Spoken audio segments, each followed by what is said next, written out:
Act 1, The Crown Jewel, August 2016. Samsung wasn't just riding high, it was cruising at 35,000 feet, the apex predator in a world of smartphone giants. The Galaxy S7 was already a blockbuster, but now came the follow-up to its tech enthusiast darling, the Note series. The Galaxy Note 7 was the jewel in the crown.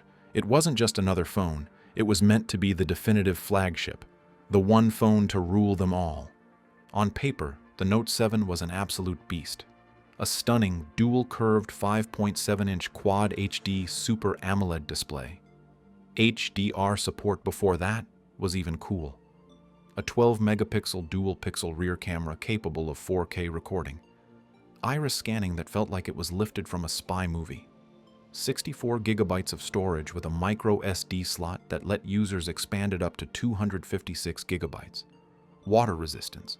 Wireless charging, USB-C for fast charging, and of course the stylus, S Pen, revamped with 4,096 levels of pressure sensitivity.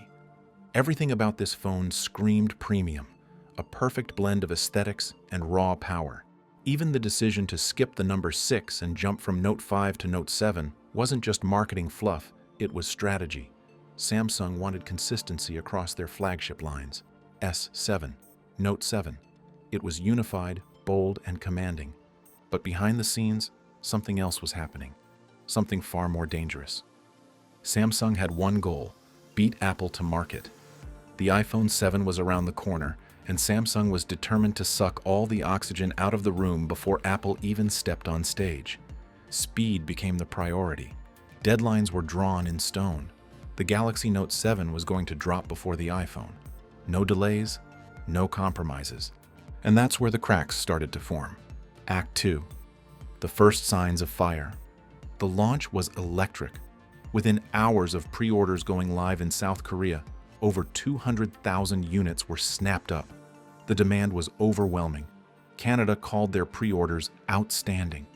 In some regions like Malaysia and Russia, launches had to be delayed, not because of problems, but because of overwhelming demand and limited supply. And the reception? Glowing. Reviewers called it the best-looking phone Samsung had ever made. It was powerful, polished, premium. The Note 7 wasn't just a phone, it was a statement, a line in the sand. But then, within weeks, whispers started surfacing. At first, they seemed isolated. A phone here, another one there, all with the same story. The battery exploded. On August 31st, Samsung halted shipments to run additional quality tests. That was the official line. But behind closed doors, alarms were ringing. By September 1st, South Korean news agency Yonhap reported that a full-blown global recall might be in the works. The next day, Samsung pulled the trigger. An informal recall was announced.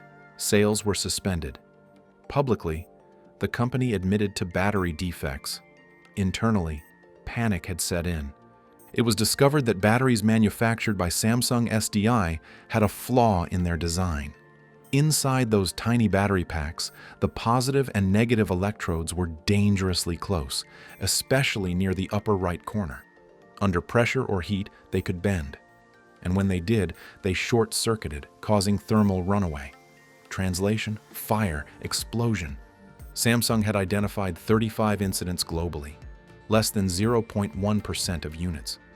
But the damage was already done. People had seen the images: burnt phones, scorched carpets, smoldering dashboards. Even one was too many. Act 3. The patch that turned to ash. Samsung moved quickly.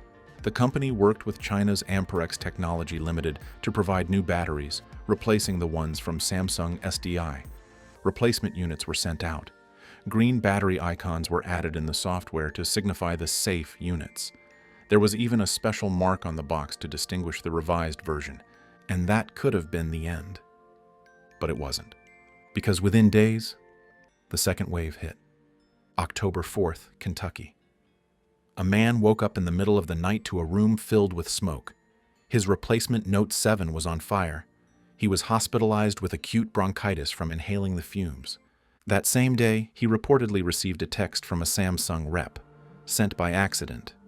It read, I can try and slow him down if we think it'll matter, or we just let him do what he keeps threatening to do and see if he does it. 2 days later, a Note 7 caught fire on a Southwest Airlines plane just before takeoff. That incident forced an evacuation. At this point, there was no denying it. The replacements were also defective. The problem wasn't solved. Samsung had run out of options. Act 4. When the world said enough. October 10th, Samsung told the world to power down the Note 7. Not just the original batch. All of them. The next day, production was permanently ceased. It was over. Retailers were instructed to stop sales. Carriers like AT&T, Verizon, and T-Mobile suspended replacements. Airlines banned the phone from flights. Not just usage, carrying the device on board was a violation of federal law in the United States. Samsung began issuing fireproof return kits. That wasn't a punchline. It was real. These kits came with gloves, multiple layers of boxing, and ceramic fiber insulation. They even warned not to ship them via air. A flagship phone reduced to hazmat. To prevent further risks, software updates were pushed. First, limiting battery charge to 60%, then to 30%, finally to 0. The phone was rendered useless. A $900 premium flagship turned into a silent brick. In New Zealand, carriers blacklisted Note 7 IMEIs from connecting to their networks. In Canada and the US, Samsung rolled out updates disabling Wi-Fi, Bluetooth, and cell connectivity. By the end, nothing worked. Act 5. Billions burned. The cost was staggering. In Q3 of 2016, Samsung revised its earnings estimate. Operating profits were down 33%. Revenue expectations were slashed by 2 trillion won, around 1.8 billion US dollars. But that wasn't the whole picture. Analysts at Credit Suisse estimated the final blow, $17 billion in lost revenue. That's not a typo, 17 billion. The figure wasn't just from direct recall costs either. It included projected sales that vanished, brand damage, and customer trust burned beyond recognition. There were lawsuits, class actions over the recall, complaints about property damage, and perhaps more importantly, reputation fallout. The Note brand, once the pinnacle of Android power users, was now synonymous with danger. Samsung's closest rival, Apple, rolled out the iPhone 7 during this chaos. Google launched its first Pixel, and in China, an enormous market, brands like Huawei, Oppo, and Xiaomi surged forward, scooping up Samsung's lost share. ACT6, post-mortem, what really happened? When the dust settled, Samsung launched a full investigation. With help from 3 independent firms, UL, Exponent, and TÜV Rheinland, they dissected every piece of the Note 7's battery system. They found 2 distinct problems. First, the original Samsung SDI battery had a design flaw. The pouch wasn't large enough for the battery components, causing internal shorts near the upper right corner. The replacement batteries from Amperex weren't immune either. They had welding defects that caused internal damage. Some even lacked insulation tape entirely. In a rush to meet demand, quality control broke down. It was the perfect storm. Design flaws, rushed production, insufficient testing. And that led to the creation of Samsung's now famous 8-point battery safety check, a rigorous new standard involving durability testing, visual inspections, X-ray scans, charge/discharge cycles, and accelerated usage simulation. Future phones, like the Galaxy S8 and Note 8, underwent these protocols. So did the Galaxy Note Fan Edition, a refurbished Note 7 with a smaller 3,200 mAh battery and safer components. It launched in 2017 with no reported incidents. Samsung clawed back its reputation, but scars remained. Act 7, a giant brought to its knees. This wasn't just a tech failure, it was a cultural implosion. The Note 7's collapse went beyond returns and refunds. It reshaped how people thought about product safety. Airports installed warning signs. Public transit ran security alerts. The phone became the punchline of late-night talk shows and memes across social media. But the deeper impact was felt inside Samsung's walls. Trust, both internally and externally, had been shattered. The company was forced to rethink its entire product pipeline. And unlike bugs or glitches, battery fires weren't just annoying, they were life-threatening. Phones are supposed to be trusted, carried into bed, into cars, onto planes, into pockets. When that trust is broken, no feature can fix it. Act 8. The aftermath. Smoke clears, damage done. The fires were out, but the real damage was only beginning to show. As the Note 7 saga faded from front pages, Samsung was left in the ashes of a disaster that went far beyond product recalls. Their brand, reputation, and dominance in the premium smartphone market had all taken serious hits. And even though the official financial loss hovered around $5.3 billion, the true cost was something much harder to calculate: trust. It was October 2016. Samsung had just announced the permanent discontinuation of the Note 7. Not a delay, not a fix, a full stop. The kind of move companies only take when there's no recovery in sight. All major US carriers had already pulled the plug. Airlines worldwide were treating the phone like an active explosive. Retailers were yanking shelves clean. Samsung was now managing global logistics for one of the largest tech recalls in history. Millions of phones needed to be returned, boxed in flame-resistant packaging, and properly disposed of. And meanwhile, everyone was watching to see what Samsung would do next.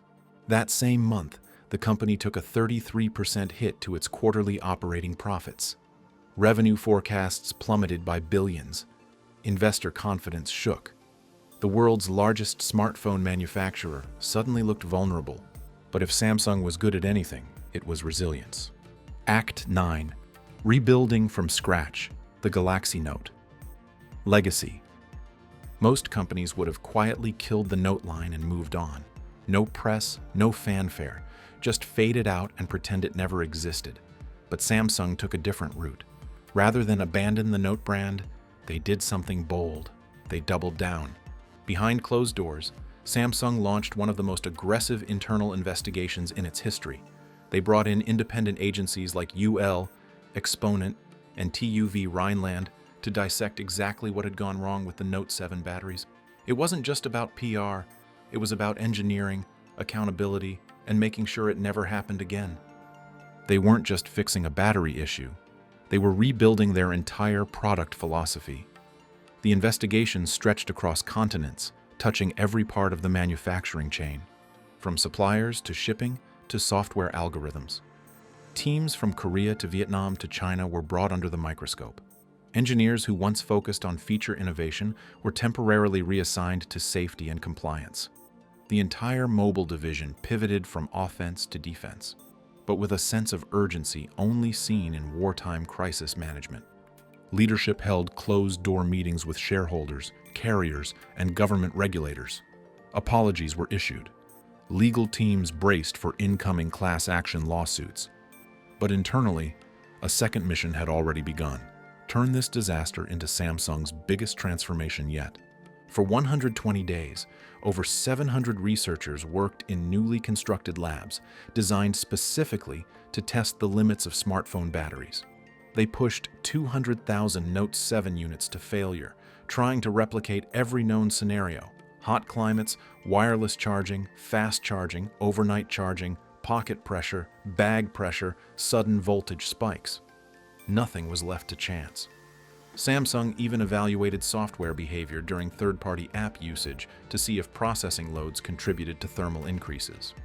They created a new battery advisory group, bringing in professors and battery scientists from the world's top universities, Cambridge, Stanford, UC Berkeley, to guide future safety design.